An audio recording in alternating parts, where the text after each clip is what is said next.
Welcome to i9 TV news. Maheshwaram నియోజకవర్గంలో రాజకీయ వాతావరణం ఒక్కసారిగా వేడెక్కింది. బడంగ్పేట్ మున్సిపల్ కార్పొరేషన్ పరిధిలో గ్రేటర్ హైదరాబాద్ మున్సిపల్ కార్పొరేషన్ అధికారులతో ఎమ్మెల్యే సబితా ఇంద్రారెడ్డి నిర్వహించిన సమీక్ష సమావేశం తీవ్ర వాదానికి దారితీసింది. అధికారిక సమావేశంలో రాజకీయ పార్టీ నాయకుల జోక్యంపై కాంగ్రెస్ శ్రేణులు భగ్గుమన్నాయి. మాజీ మంత్రి ప్రస్తుత Maheshwaram MLA Sabitha Indra Reddy zonal commissioner చంద్రకళతో కలిసి బడంగ్పేట్ సర్కిల్ అధికారులతో సమీక్ష సమావేశం నిర్వహించారు. అయితే ఈ సమావేశం ముగిసిన వెంటనే బీఆర్ఎస్ పార్టీ నాయకులు ఎమ్మెల్యే మరియు జోనల్ కమిషనర్ తో కలిసి చర్చలు జరపడంపై కాంగ్రెస్ నాయకులు తీవ్ర అభ్యంతరం వ్యక్తం చేశారు. ప్రభుత్వ అధికారులతో జరిగే అధికారిక సమీక్షలో ఒక పార్టీ నాయకులు ఎలా పాల్గొంటారని వారు నిలదీశారు. సమీక్ష సమావేశం వద్దకు చేరుకున్న కాంగ్రెస్ నాయకులు అధికారుల తీరును తప్పుపట్టారు. ఈ క్రమంలో ఇరు వర్గాల మధ్య గట్టి వాగ్వాదం చోటు చేసుకుంది. కేవలం ఒక పార్టీ నాయకులకే ప్రాధాన్యత ఇవ్వడం ఏంటి? ప్రజా సమస్యలపై చర్చించాలనుకుంటే కాంగ్రెస్ బీజేపీ నాయకులను కూడా పిలవాలి కదా, అప్పుడు మేం కూడా ప్రజా సమస్యలను అధికారుల దృష్టికి తెచ్చేవాళ్ళం అని కాంగ్రెస్ నాయకులు ప్రశ్నించారు. ఇలాంటి సంస్కృతిని ప్రోత్సహిస్తే భవిష్యత్తులో తీవ్ర పరిణామాలు ఉంటాయని వారు అధికారులను హెచ్చరించారు. అనంతరం కాంగ్రెస్ నాయకులు బడంగ్పేట్ సర్కిల్ డిప్యూటీ కమిషనర్ సరస్వతిని కలిసి వినతి పత్రం అందజేశారు. ఎమ్మెల్యే క్యాంపు ఆఫీస్ అనేది ప్రభుత్వ కార్యాలయమని, అది ఏ ఒక్క పార్టీకి సంబంధించింది కాదని స్పష్టం చేశారు. అక్కడ పార్టీ కార్యక్రమాలు నిర్వహించడంపై నిషేధం విధించాలని కోరారు. ప్రభుత్వ కార్యాలయ ఆవరణలో ఉన్న రాజకీయ నాయకుల ఫ్లెక్సీలను తక్షణమే తొలగించాలని డిమాండ్ చేశారు. ఈరోజు జిహెచ్ఎంసీ పరిధిలోని బడంపేట్ సర్కిల్ ఆఫీస్లో స్థానిక మహేశ్వరం నియోజకవర్గ ఎమ్మెల్యే సబితా ఇంద్రారెడ్డి గారు అధికారులతో రివ్యూ మీటింగ్ పేరుతో ఈరోజు ఆఫీస్లో మీటింగ్ పెట్టడం జరిగింది. అయితే మీటింగ్ పెట్టుకోవడంలో మాకేం బాగాలేదు, పెట్టుకోవచ్చు, సమీక్ష చేసుకోవచ్చు. కాకపోతే దాంట్లోకి మాజీ కార్పొరేటర్లు, టీఆర్ఎస్ పార్టీ చెందిన మాజీ కార్పొరేటర్ల భర్తలు వచ్చి పెత్తనం చేస్తూ అధికారులను బెదిరించడం జరిగింది. దీన్ని మాకు సమాచారం వచ్చింది కాబట్టి కాంగ్రెస్ పార్టీ కార్యకర్త నాయకులు వచ్చి వ్యతిరేకించడం, అడ్డుకోవడం జరిగింది. ఈ రివ్యూ మీటింగ్లకు, అధికారికంగా జరిగే రివ్యూ మీటింగ్లకు ఈ మాజీ కార్పొరేటర్ల రాకడైందని చెప్పి మేము ఖండించడం జరిగింది. అదేవిధంగా ఈ టీఆర్ఎస్ పార్టీకి చెందిన మాజీ కార్పొరేటర్లకు సిగ్గు చెరం ఉంటే ఇట్లాంటి పనులు మానుకోవాలి. మళ్ళోసారి ఇట్లాంటి అధికారిక మీటింగ్లకు రావద్దు, హెచ్చరిస్తున్నాం. మీకు ఇంకా 10 ఏళ్ళు దాచుకున్నారు, నాశనం పట్టించారు మున్సిపాలిటీ పరిధిని అంతా. ఇంకేం కావాలని చెప్పి వస్తున్నారు మీరు, ఇంకా మీ ఆటలు సాగని చెప్పి ఈ సందర్భంగా హెచ్చరిస్తున్నాం. రాబో రోజుల్లో బీఆర్ఎస్ పార్టీ చెందిన మాజీలు కానీ ఎవరు అధికారికంగా జరిగే రివ్యూ మీటింగ్ రావద్దని చెప్పి సందర్భంగా హెచ్చరిస్తున్నాం.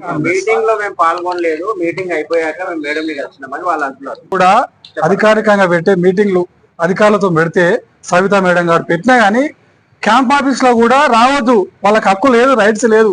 మాజీలకు ఏం పని ఉంటుంది ఆడ? బయట జనరల్ గా మీరు ఉండొచ్చు, మాకు బాధ లేదు. అధికారికంగా పెట్టే ఎమ్మెల్యే క్యాంప్ ఆఫీస్ లో ఎమ్మెల్యే అది ప్రభుత్వాన్ని కాబట్టి వాళ్ళకి వచ్చే హక్కు లేదు, రావద్దు. ఇక్కడి నుంచి వచ్చినా మేము వాళ్ళని అడ్డుకుంటాము. మా కాంగ్రెస్ పార్టీ నాయకులు కార్యకర్తలు అడ్డుకుంటారు. సమస్యల మీద ఈరోజు ఈ జిహెచ్ఎంసీ ఆఫీస్ కి రావడం జరిగింది. ఇక్కడికి రాగానే సబితా ఇంద్రారెడ్డి ఎమ్మెల్యే మేడం గారు ఈరోజు సమావేశం నిర్వహించడం జరిగింది. ఆ సమావేశానికి మున్సిపల్లోని ఆఫీసర్లు అందరూ మీటింగ్ పెట్టడం జరిగింది. దాంట్లో ఈరోజు టీఆర్ఎస్ నాయకులు అందరూ పార్టిసిపేట్ చేయడం జరిగింది. వాళ్ళకి ఇక్కడ రావడం సరికాదు, ఎందుకంటే ఇది పార్టీ ఆఫీస్ కాదు, ఇది మున్సిపల్ ఆఫీసు, ఇది జిహెచ్ఎంసీ ఆఫీసు. ఇది కేవలం అధికారికంగా వాళ్ళు మాత్రమే ఉండాలి. ఒక ఎమ్మెల్యే స్థాయి ఉన్నారు, ఎమ్మెల్యే మాత్రమే రావాలి. టీఆర్ఎస్ పార్టీలకు ఎలాంటి హక్కు లేదు ఇలా రావడానికి.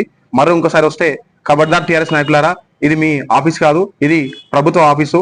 ప్రభుత్వం సంబంధించిన నాయకులు మాత్రమే రావాలి, ప్రభుత్వానికి ఉన్న సంబంధించిన ఉండాలి, మీరు మాత్రం రావద్దని హెచ్చరిస్తున్నాము. ఇంకోటి, అలాగే ఏదైతే క్యాంప్ ఆఫీస్ ఉందో అది ప్రభుత్వ జాగా, అది మీ పార్టీ ఆఫీస్ లెక్క ఫ్లెక్సీలు, బ్యానర్లు వేసుకొని ఇష్టానుసారంగా దాన్ని వాడుతున్నారు. అన్ని తీసేయాలి, లేకుంటే తగిన చర్చ తీసుకుంటామని ఈ సభ మీద తెలియడం జరుగుతుంది. బడంపేట్ సర్కిల్లో వేరే విషయాలకు సంబంధించి పనుల కోసం మేము కాంగ్రెస్ పార్టీ నాయకులు ఇక్కడికి రావడం జరిగింది. ఇక్కడ ఈరోజు సర్కిల్ ఆఫీస్ లో మీటింగ్ ఏర్పాటు చేసుకున్నారు.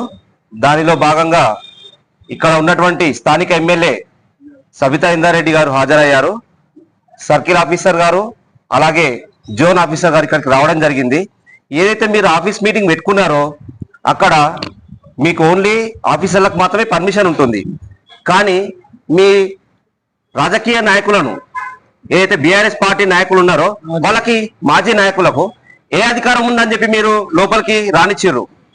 ఏ అధికారంతో వాళ్ళని లోపలికి రానిచ్చి కూర్చోబెట్టి వాళ్ళతో పాటు మీరు మీటింగ్ ఏర్పాటు చేస్తున్నారు. మీకు అడిగే వాళ్ళు లేరని చెప్పేసి మీ ఇష్టానుపూర్వకంగా చేసుకుంటే మర్యాద దక్కదు. మేము ఇదే ప్రశ్న సబితా ఇంద్రారెడ్డి గారిని అడిగినాము. ఏ విధంగా మీరు లోపలికి రానిచ్చారు, బీఆర్ఎస్ మాజీ కార్పొరేటర్లను కానీ నాయకులను కానీ ఏ విధంగా మీరు రానిచ్చారని చెప్పి మేము అడిగినాము. అడిగితే ఇది ప్రజలకు సంబంధించిన విషయము, అన్ని పార్టీలు రావచ్చు అని చెప్పేసి చాలా మర్యాదగా చెప్తున్నారు మేడం. మరి కాంగ్రెస్ పార్టీ నాయకులకు కానీ బీజేపీ పార్టీ నాయకులకు కానీ ఎందుకు ఇన్ఫర్మేషన్ ఇవ్వలేదు మీరు? మీ బీఆర్ఎస్ పార్టీ నాయకులు మాజీ కార్పొరేటర్ మాత్రమే కనిపిస్తున్నారా? నాయకులు ఇక్కడ ఎవరు లేరు, ప్రజలు ఎవరు లేరా? ఇంకొకసారి సబితా ఇంద్రారెడ్డి గారిని మేము హెచ్చరిస్తున్నాం కాంగ్రెస్ పార్టీ తరఫున. ఇంకొకసారి మీరు ఏ రివ్యూ మీటింగ్ పెట్టుకున్నా కూడా పిలిస్తే అన్ని నాయకులను, అన్ని పార్టీ నాయకులకు ఇన్ఫర్మేషన్ ఇవ్వండి. లేదంటే అధికారికంగా గవర్నమెంట్ వారు మాత్రమే లోపల ఉండాలి. ఇంకొక విషయము, మీకు క్యాంప్ ఆఫీస్ ప్రభుత్వం ఇవ్వడం జరిగింది. ఏదైతే ప్రభుత్వం మీకు క్యాంప్ ఆఫీస్ ఇచ్చిందో ప్రభుత్వానికి అధికారికంగా మీరు యూజ్ చేసుకోవాలి. కానీ మీరు అనధికారికంగా బీఆర్ఎస్ పార్టీ ఆఫీస్ లేక యూజ్ చేసుకొని అక్కడ బ్యానర్లు పెట్టుకోవడము, బీఆర్ఎస్ మీటింగ్లు అక్కడ రివ్యూ చేసుకోవడం జరుగుతుంది. ఈ విషయంలో మేము మీకు హెచ్చరిస్తున్నాము. ఇంకొకసారి ఆ కార్యాలయంలో పార్టీకి, మీ బీఆర్ఎస్ పార్టీకి సంబంధించినటువంటి ఏదైనా మీటింగ్ జరపకుండా అక్కడికి వచ్చి కూడా ఇదే విధంగా వ్యతిరేకిస్తాం. గుర్తుపెట్టుకోండి. ముందుగా మీకు ఏం హెచ్చరిస్తున్నామంటే అక్కడ ఉన్నటువంటి ఫ్లెక్సీలని, బ్యానర్లని వెంబడే మీరు తీయించాలి. లేదంటే మేము దాడి చేస్తాము. దాడి చేసే ఫ్లెక్సీలన్నింటినీ కూడా నాశనం చేస్తాము. అయితే గవర్నమెంట్ ఆఫీస్ ఉందో గవర్నమెంట్ కే పని చేయాలి, ప్రజలకే పని చేయాలని చెప్పేసి మేము మనవి చేస్తున్నాం.